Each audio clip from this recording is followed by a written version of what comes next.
Then I got popped. Yeah. Really don't know who popped me. Yeah. I'm paranoid. For years, Compton had been watching something that made no sense. Bloods were turning on Bloods. Fruittown Piru and Tree Top Piru, once allies, now clashing on the same streets they once shared. Rosecrans Avenue, a place that used to represent unity, had turned into pure chaos. And right in the middle of it all stood a young rapper on the come-up, YG from the 400 block. As the drama got heavier, YG started losing close friends and people he grew up with. Soon he found himself on the wrong side of his own circle. Imagine that, nearly losing his life to the very people who once called him brother. Let's break down how everything spiraled. Before the fame, before the platinum plaques, before the hit records, YG was just Keenan DeQuan Ray Jackson, born March 9th, 1990. He didn't grow up in the middle of trouble. His parents, Ulysses and Shoni, worked hard to keep him away from that lifestyle. They ran a daycare, focused on structure, and tried to give him a good foundation. For a while, it worked. Was making a name for himself in the California hip-hop scene. The rapper, whose real name is Vincent Corrin, was gunned down in the driveway of a house on 7th Avenue in Inglewood. Keenan was a triple sport athlete, dedicated to football, and had a clear path ahead. Sports gave him discipline and direction. It could have been his way out. But Compton has a way of testing people, no matter how solid the foundation seems. Things shifted when his dad got sent away on tax-related charges. The daycare money stopped flowing, the family's balance crumbled, and the street started calling. Getting jumped by performing, getting jumped, and all this shit, fighting shootouts and all that type of shit was crazy. The 400 block of West Spruce Street became his new environment, and it pulled him in fast. By 2006, Keenan was just 16 when he got officially accepted into the Tree Top Piru, repping the 400 block crew. The name Young Gangsta, shortened to YG, became more than just a nickname. It was his identity. He didn't halfway commit, he went all in. By 10th grade, he was kicked out of Paramount High after getting involved in schoolyard conflicts during race tensions. Before class, he was hitting houses for quick cash. After class, it was all about parties and street life. The rapper, whose real name is Vincent Corrin, was gunned down in the driveway of a house on 7th Avenue in Inglewood. Football started fading out and the streets became his new structure. Then, boom, the music wave hit. When his breakout track Tooted and Booted dropped in 2009, YG did something wild. Instead of hiding his background for safety or image reasons, he repped it harder. He wore 400 on shirts, shouted it on stages far from Compton, and turned Tree Top Piru into something known around the world. That kind of visibility brought fame, money, and fans, but also a ton of pressure back home. See, in Compton, attention cuts both ways. The tension wasn't coming from rival Crip sets across town, it was from right across Rosecrans Avenue from Fruittown, Piru.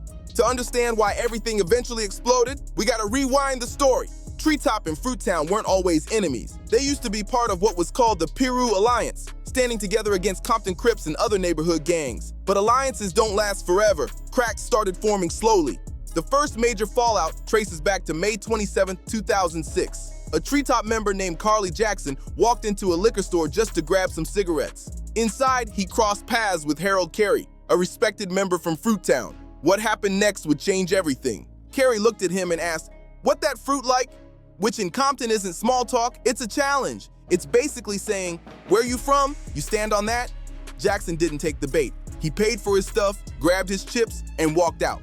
But that brief moment, it set off a chain reaction that the streets would never forget. Fruittown members spotted Carly Jackson walking down Hickory Street, deep inside Treetop territory. That was all the reason they needed to make a move. James Cox jumped out and started firing off shots. Jackson got hit in the hip and lower back, but somehow made it out alive. 2 weeks later, everything completely fell apart. On June 10th, 2006, a Fruittown member named Edward Fales saw 3 Treetop Pirates, Deshaun, Leslie A.Z. Davis, and David Harvey, at a gas station buying cigars. Instead of letting it slide, Fales followed them back to West Spruce Street, right into the center of Treetop land, the 400 block. Fales pulled up and started blasting from a semi-auto. A.Z. Davis didn't make it. Leslie was badly hurt, and Harvey barely got away after ducking behind a car and firing back with a small revolver. From that moment on, the Piru Alliance was done for. The brotherhood turned into a bitter rivalry that would last for years. The conflict stayed alive behind the scenes, prison fights, online disses, and low-key retaliation kept the tension alive. But once YG's fame started rising, so did the resentment. What used to be a street feud turned into something the whole world could see. Every show, every interview, every time YG shouted 400, it felt like shining a spotlight on old wounds that never healed. By 2012, that tension spilled over from the streets straight into the music industry. It went down at the LA Convention Center. YG was booked to perform, repping Tree Top, and Compton Menace, a Fruittown rapper, was also on the lineup. Big names like Nipsey Hussle and Tyga were there too. It was supposed to be a West Coast celebration, but things didn't stay peaceful for long. When YG hit the stage, Menace's crew started throwing up signs and showing heavy Fruittown energy. Red was flying against red, and the tension exploded. The stage turned into pure chaos. Entourages, artists, and security all clashed in a wild brawl that spilled outside. Soon after, people said they heard shots ring out, and the entire event had to be shut down. By 2014, any quiet truce that might have existed between Tree Top Piru and Fruittown Piru was gone, completely dead. Outsiders were confused. Bloods turning on Bloods didn't make sense to anyone who didn't understand Compton's internal politics. But for the ones living it, every move had a reason, and the streets were already keeping score. Then came the turning point, a string of high-profile incidents that made everything even worse. One of the most shocking moments went down right in Fruittown's own territory. A Fruittown member named Tona got hit in the neck on the 800 block of Cherry Street, deep inside their zone. During that same attack, a young woman named Gentoya Theus lost her life. And that changed everything. After that, the street tension went from bad to explosive. A respected Tree Top OG was taken out not long after, and soon after that, a Fruittown member named Terrell T-Mac was gone too. Like a black truck inside the gate. As soon as we hit outside, they start boom, boom, boom, boom, sparking. I fall back in the crib. Each loss piled on more pressure, and respect between the two sides disappeared completely. The old alliance talk turned into open disrespect. Tree Top started mocking their rivals, calling them Fruit Loops, while Fruittown fired back with tank tops aimed at YG's side. The jokes might have sounded like nothing to outsiders, but underneath those laughs was a real, heated civil war. And right in the middle of it all, YG was trying to move smart, focus on his career, and stay alive, but fate had other plans. June 12, 2015, around 1:45 in the morning, YG was in Studio City, locked in a recording session for what would become Still Brazy. On paper, this should have been a safe space. Studio City is calm, quiet, and far removed from the chaos of Rosecrans Avenue. The vibe was right, the team was focused, and the energy in the room felt like something big was about to happen. But someone out there knew exactly where YG was that night. A car rolled up right outside the studio. No warning, no talk, just straight action. This wasn't some random robbery gone wrong. Whoever pulled up came with one goal in mind. They opened fire fast. YG got hit 3 times, in the hip and lower area. And it was clear those shots weren't meant to scare him. They were meant to end him. In that wild moment of chaos, YG didn't wait around for any ambulance or sirens. His street instincts kicked in instantly. His crew grabbed him, threw him in the car, and sped off toward the hospital. They were flying down the road so fast they crashed, right there in the middle of trying to save him. But they didn't stop. They jumped out, switched cars, and kept it moving just to get him to the ER in time. When LAPD showed up to the studio, all they found was blood on the floor, shell casings everywhere, and pure silence. No witnesses, no answers. Sergeant Ernie Fisher later told the media that YG wasn't being cooperative. To the public, it sounded like he was being stubborn. But to people who understand street life, it made perfect sense. YG already knew this wasn't random. Months later, he finally opened up. Not to the police, but to the fader. What he said confirmed what everyone already suspected. That was some inside type stuff. Somebody was really coming to get me type-ish, he said. It was like dudes knew exactly where we was at. This wasn't about rival crews or neighborhood beef. It was deeper. Whoever set that up had real-time info. They knew the studio, the timing, everything. That kind of setup only comes from people close to you. People who once shared your space, your trust, your history. YG pulled through, and by the next day, he was out of the hospital, back on his feet, or at least on crutches, heading straight back to the studio. Physically, he was healing, but mentally, something had changed. In Compton, surviving a hit like that adds to your name, but surviving one that might have been set up by someone from your own circle, that kind of pain hits deep. It plants paranoia that never really goes away. When Still Brazy dropped in June 2016, critics called it a classic They said it brought back that raw, unapologetic West Coast energy. But beneath the beats and the bounce, the album was something else. A confession, a cry from someone who'd seen too much betrayal. On Who Shot Me, YG wasn't just asking a question for the track. He was working through real-life trauma. He rapped about fake smiles, about people plotting behind his back, about sleepless nights and not knowing who to trust anymore. The pain was real, and it poured through every lyric. Even as YG tightened his circle, hired more security, and distanced himself from certain people, the streets were still taking the hits. Because the truth is, when someone can't reach the boss directly, they go for his closest ones. And that's where Slim 400 comes in. Vincent Corrin, better known as Slim 400, wasn't just an artist signed to YG's 400 label. He was family.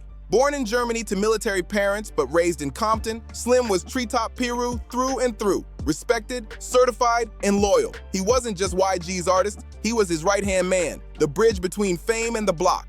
And in street life, bridges get targeted. In 2019, Slim went back to Compton to visit his family, just a regular day.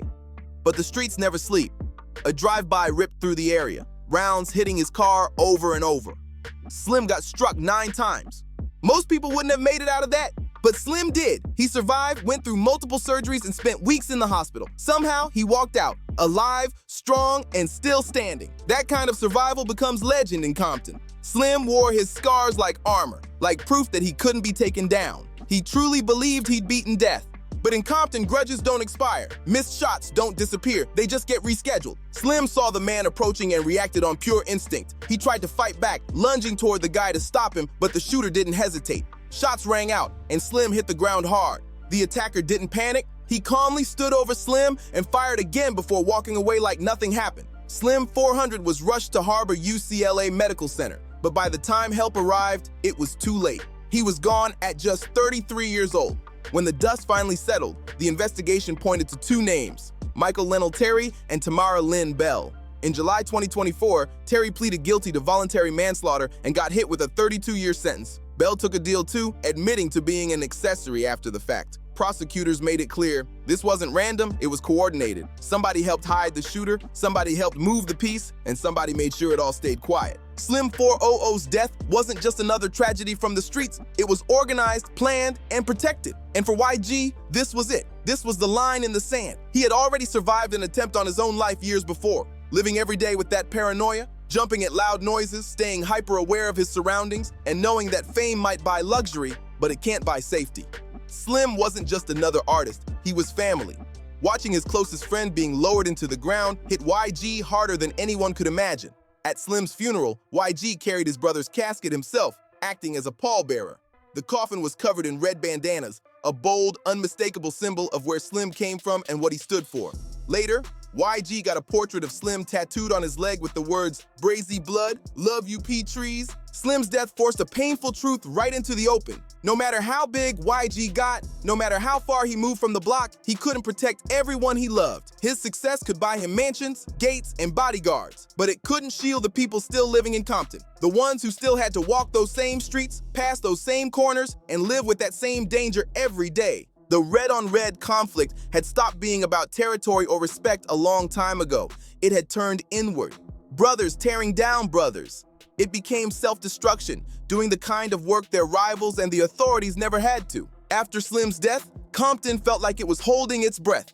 The streets weren't calm, but they weren't exploding either. Just heavy, tense silence. One wrong look, one viral clip, one misunderstood lyric could have reignited everything. The old codes were fading fast. The structure that once kept things balanced, where the older OGs kept the younger ones in check, was breaking apart. Social media made it worse, turning personal beefs into public entertainment. Young members started risking it all just to chase clout, likes, and fake internet fame. The wisdom and discipline the older generation tried to protect were crumbling under the pressure of ego and online chaos. But then, something nobody saw coming. A spark of hope. In the summer of 2024, a rumor started spreading through Compton like wildfire. At first, no one believed it, but it was true. A peace walk was being organized, and the one leading it was YG himself. This move shocked everyone. YG wasn't just talking about peace, he was doing something about it. He reached straight across Rosecrans Avenue into Fruittown territory, directly talking with their leaders. He even brought in The Game, a respected OG from Cedar Block Piru, to stand beside him, Together, they planned something that hadn't happened in years. The march would start at Gonzales Park, deep in Fruittown ground, and move through blocks that had been battlegrounds for almost a decade. The walk would end at Tam's Burgers on West Rosecrans, a place that had seen both good times and heartbreak. When the day came, it was powerful. Active members from both Treetop and Fruittown, men who had lost friends, cousins, even brothers, walked side by side. The streets that had once been filled with tension were now filled with people walking together in unity. YG walked like a real shot caller, calm, confident, and fully aware of the weight of what he was asking everyone to do. This wasn't a photo op. This was history in motion. During the Peace March, he told TMZ straight up what this moment meant. My hood and the Fruittown pirates across the street, we've been at war for like the last 10 years. We just enemies. We all from Piru, so we don't really need to be beefing with each other. The march kicked off at Gonzales Park, a place with a long, painful history. Usually that park carries heavy tension in the air, but on this day, something was different. The only things popping were cameras. The same YG who had once been hit 3 times less than a decade earlier was now walking through Compton unarmed. No private security, no armored cars, just his people and his city. They moved through streets where lives had been lost, past corners that once sparked deadly feuds, and through blocks where crossing the wrong side of Rosecrans used to mean serious danger. But this time, nobody ran, nobody hid. They walked together. The march ended at Tam's Burgers, and for outsiders, it might just look like a regular fast food spot. But for Compton, Tam's is a landmark. It's history, part of the city's DNA. It's been featured in music videos, documentaries, and sadly, even news reports after violent nights. Kendrick Lamar even immortalized it in the visuals for Not Like Us. In Compton, even neutral ground carries memories of what came before. But that day, Treetop and Fruittown members, men who once aimed at each other, stood side by side sharing food, laughing, and breaking bread together. The energy was unreal. For 10 long years, red and red violence had ripped families apart and turned neighbors into enemies. The craziest part? These two neighborhoods were never far apart, just a few blocks separated by Rosecrans Avenue. During the war, that one street felt like a border between life and death. But on August 18th, 2024, they crossed it together. The game's presence made the moment even more powerful. As a respected figure from Cedar Block, Peru, his involvement showed that this wasn't just some symbolic stunt, it was a movement. The OGs were stepping back in, ready to guide the new generation away from self-destruction, away from chasing internet clout, viral beefs, and empty pride. By 2024, YG wasn't just a rapper from Compton anymore. He had transformed into something bigger, a leader, a healer, someone using his fame not to flex, but to fix. He turned his 400 brand into more than merch. It became a mission, a resource for the community, a way to reinvest in the same streets that made him who he is. Hits like My Naya and Big Bank gave him the spotlight, but instead of running from his roots, YG used that influence to pour back into Compton. He didn't hide in Calabasas or pretend the 400 block never existed. He came back with purpose, with love, and with leadership. That day, the war between Fruittown and Treetop came to an official end. And it wasn't sealed by a treaty, it was sealed by a walk. A walk down Rosecrans Avenue that said loud and clear, enough blood has been spilled. YG turned pain into progress, loss into leadership, and chaos into change. That day, Compton saw something it hadn't seen in decades, unity. So what do you think about YG's Peace Walk? Could this be the start of a new chapter for Compton? Drop your thoughts down below in the comments. Don't forget to like, subscribe, share, and turn on notifications so you don't miss the next story. Thanks for watching, and I'll see you in the next video.